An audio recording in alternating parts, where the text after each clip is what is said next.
Hello दोस्तों, मैं हूं जागेश्वर और आपका स्वागत है आपके अपने YouTube channel Jageshwar the BPSC maker में। आज हम लोग प्राचीन भारत के अंतर्गत ऐतिहासिक स्रोत पार्ट 2 का पर चर्चा करेंगे। ऐतिहासिक स्रोत के अंतर्गत दो प्रकार के स्रोत हैं, एक है साहित्यिक स्रोत, दूसरा है पुरातात्विक स्रोत। पुरातात्विक स्रोत का इतिहास के अध्ययन की दृष्टि से विशेष महत्व है। साहित्यिक स्रोत को दो भागों में बांटकर हम लोग देखते हैं, एक है घरेलू स्रोत, दूसरा है विदेशी स्रोत।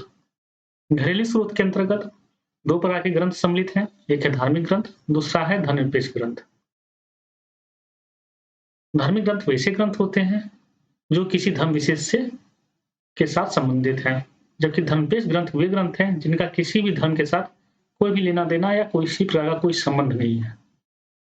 धार्मिक ग्रंथ के अंतर्गत आते हैं ब्राह्मण ग्रंथ, बौद्ध ग्रंथ और जैन ग्रंथ, जबकि धर्मनिरपेक्ष ग्रंथ के अंतर्गत सम्मिलित हैं ऐतिहासिक ग्रंथ, सेमी हिस्टोरिकल टेक्स्ट और बायोग्राफिक टेक्स्ट।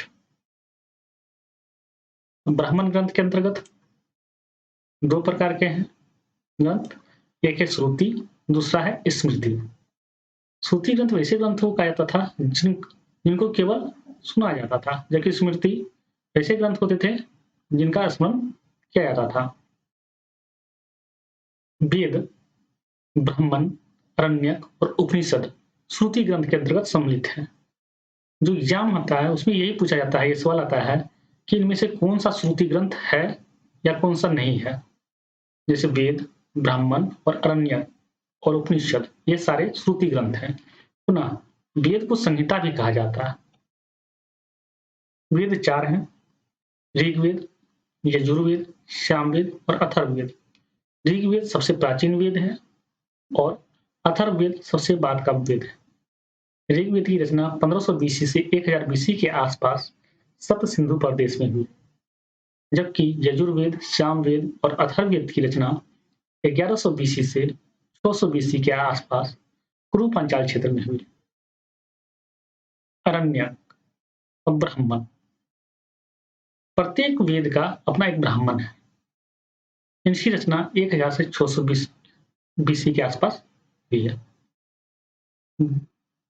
वेद, यज्ञ एवं उनके विधानों को समझने के लिए जिन ग्रंथों की रचना की गई है वे ब्राह्मण के अंतर्गत सम्मिलित है, जैसे शतपथ ब्राह्मण, गोपद ब्राह्मण, ऐत्रेय ब्राह्मण इत्यादि। अरण्यक, इनकी रचना 1000 बीसी से 600 बीसी के आसपास हुई है। अरण्यक वैसे ग्रंथ हैं जिनकी रचना जंगल में की गई है और जंगल के शांत वातावरण में ही इनका अध्ययन किया जाता है। उपनिषद, उपनिषद जो है इसकी रचना 1000 बीसी से 500 बीसी के आसपास की गई है। उपनिषद की संख्या 108 है। ठीक है। उपनिषद मुख्य रूप से ब्रह्म, जीव और जगत का ज्ञान से संबंधित इसमें दर्शन दिया गया है। उपनिषद का अर्थ होता है गुरु के समीप बैठना, अर्थात वैसे ग्रंथ जो गुरु के समीप बैठकर ज्ञान प्राप्त करने के साथ ग्रंथों की रचना की गई है, उपनिषद कहलाए हैं। उपनिषद में जो सबसे महत्वपूर्ण है वो है बृहदारण्यक उपनिषद। यही एक ऐसा ग्रंथ है जिसमें सर्वप्रथम पुनर्जन्म और कर्म का विवरण मिलता है। बृहदारण्यक उपनिषद शुक्ल यजुर्वेद का उपनिषद है। इसके अलावा यह शतपथ ब्राह्मण से संबंधित है, साथ ही साथ यह बृहदारण्यक के साथ भी संबंधित है। यजुर्वेद के दो पाठ हैं। यजुर्वेद के दो पाठ हैं, एक है शुक्ल यजुर्वेद और एक है कृष्ण यजुर्वेद, जिसका अध्ययन हम लोग आने वाले अध्याय में करेंगे। स्मृति, स्मृति के अंतर्गत चार ग्रंथ हैं। एक है वेदांग जिसे सूत्र भी कहा जाता है, दूसरा है स्मृति, तीसरा है महाकाव्य और चौथा है पुराण। वेदांग की रचना 600 बीसी से 200 एडी के आसपास हुई। स्मृति की भी रचना 600 बीसी से 600 एडी के आसपास हुई। महाकाव्य, जिसके अंतर्गत 2 महाकाव्य हैं, एक है रामायण, दूसरा है महाभारत। रामायण की रचना वाल्मीकि ने की और महाभारत की रचना वेद व्यास ने की है।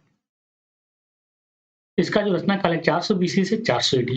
यह सवाल पूछा जाता है कि महाकाव्यों की रचना का काल क्या है। पुराणों की संख्या 18 है। इसकी भी रचना 400 बीसी से 400 एडी के आसपास हुई। जितने पुराण हैं वे सभी 5 भागों में विभक्त हैं: सर्ग, प्रतिसर्ग, वंश, मनवंतर और वंशानुचरित। सर्ग का मतलब होता है ब्रह्मांड का निर्माण, क्रिएशन ऑफ यूनिवर्स। प्रतिसर्ग यानी कि पुनर्निर्माण। वंश यानी कि देवताओं की वंशावली। मनवंतर यानी कि मनु का काल। वंशानुचरण, इसमें प्राचीन राजवंशों का विवरण है। हालांकि ऐतिहासिक दृष्टि से देखा जाए तो पुराण के जो ये 5 भाग हैं, इनमें से केवल वंशानुचरित ही जो है महत्वपूर्ण है, क्योंकि इसमें प्राचीन राजवंशों का हमें विवरण प्राप्त होता है। जो प्रमुख पुराण हैं जिनमें राजवंशों का विवरण मिलता है वे इस प्रकार है: मत्स्य पुराण, भागवत पुराण, वायु पुराण, ब्रह्म पुराण, भविष्य पुराण, गरुड़ पुराण और विष्णु पुराण। मत्स्य पुराण आंध्र सातवाहन से संबंधित है, जबकि विष्णु पुराण मौर्य वंश से संबंधित है। गरुड़ पुराण उत्तर वंश से संबंधित है।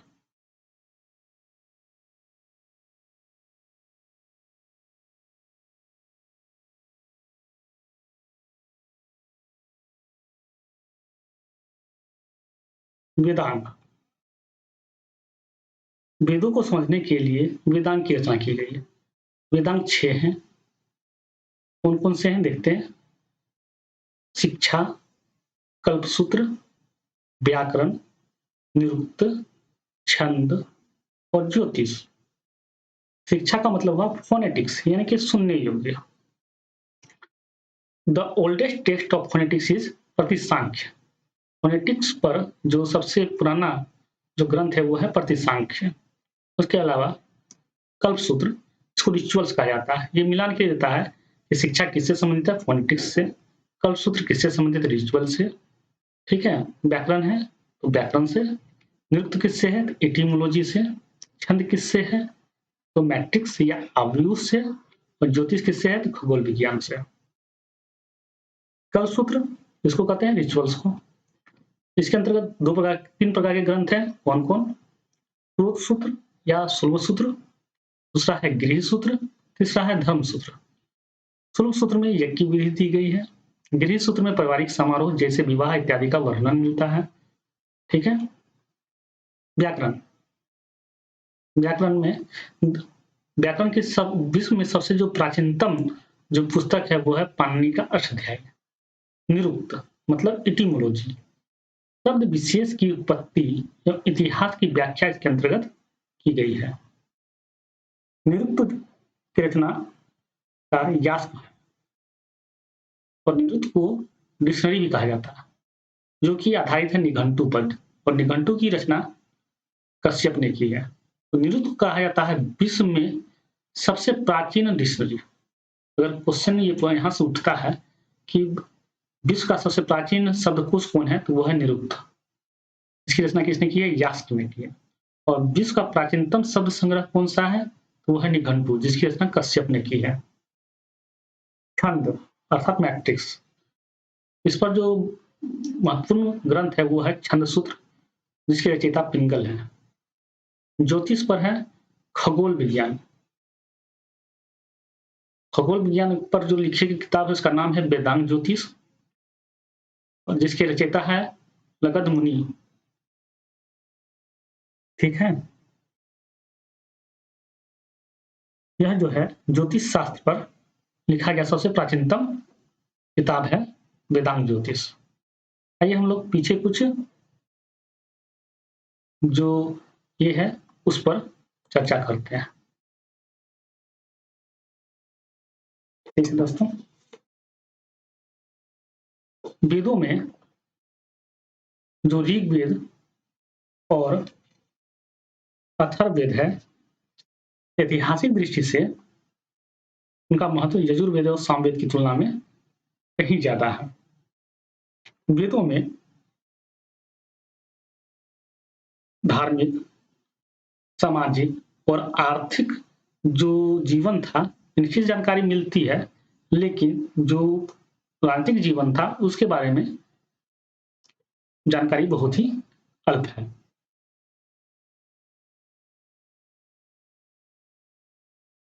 ब्राह्मण, ये जो ब्राह्मण है इसकी रचना 1000 से 600 बीसी के आसपास हुई है।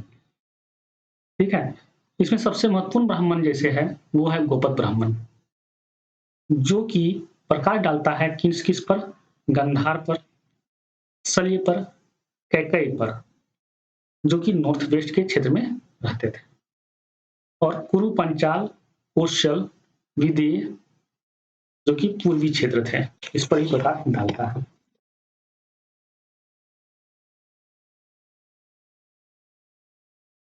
आरण्यक ये ऐतिहासिक दृष्टि से उतना महत्वपूर्ण नहीं है।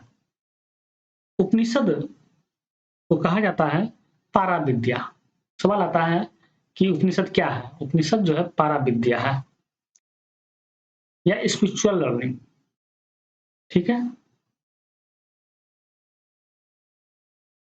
ब्राह्मण और उपनिषद, ब्राह्मण और उपनिषद, ठीक है, ऐतिहासिक जानकारी पर्याप्त रूप में देते हैं। कहां से कहां तक का? राजा परीक्षित से लेकर के राजा बिंबिसार तक का। ठीक है, वेदांग भी जो है, वेदांग जो है वो भी प्राचीन भारत के जो इतिहास है, जो नागरिक जीवन है उस पर प्रकाश डालते हैं। स्मृति, ये जो जैसे मनुस्मृति है इत्यादि, ये जो स्मृति है इससे हमें जो सामाजिक संगठन है उनके जो सिद्धांत हैं, उनके जो कस्टम्स हैं, राजा का जो अधिकार है, राजा के कर्तव्य, राजाओं के का अपने जो सगे संबंधी उसके साथ जो रिलेशन है, इनका वर्णन हमें स्मृति में देखने को मिलता है। महाकाव्य के अंतर्गत रामायण और महाभारत दो महाकाव्य हैं। रामायण जो है वाल्मीकि के द्वारा रचित है। यह जो है प्रकाश डालता है कि इस पर मुख्य रूप से राजनीतिक, सामाजिक और धार्मिक व्यवस्था पर जो उस समय विद्यमान थी। इसके अलावा यह जो पुस्तक है रामायण, यह जनपद का जो विकास हुआ है और जो उसकी उत्पत्ति हुई है उस पर भी पर्याप्त प्रकाश डालता है। इसके अलावा रामायण में यवन और शक इन दोनों का भी उल्लेख हुआ है। महाभारत जिसकी रचना वेद व्यास ने की है, इसमें भी तत्कालीन जो राजनीतिक, सामाजिक और आर्थिक जो दशा थी उस समय की तत्कालिक, उस पर यह प्रकाश डालता है। ठीक है, महाभारत में कथन है यन भारते तन भारते, अर्थात जो महाभारत में है, जो महाभारत में अर्थात जो महाभारत में नहीं है वह भारत नहीं है। इसमें मेंशन किया गया है महाभारत में कि गिरिवज्र जो है मगध की राजधानी है। ठीक है, महाभारत में खून, यौवन और शकों का भी वर्णन हमें मिलता है। रामायण में हमें दो का, यौवन और शक का मिलता है, और महाभारत में हमें खून का भी, यौवन, खून और शक इन तीनों का वर्णन मिलता है।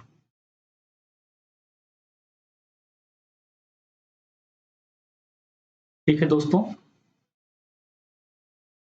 आज की क्लास यहीं खत्म होती है। खुदा हाफिज। कल हम लोग मिलेंगे अगले अध्याय में को लेकर।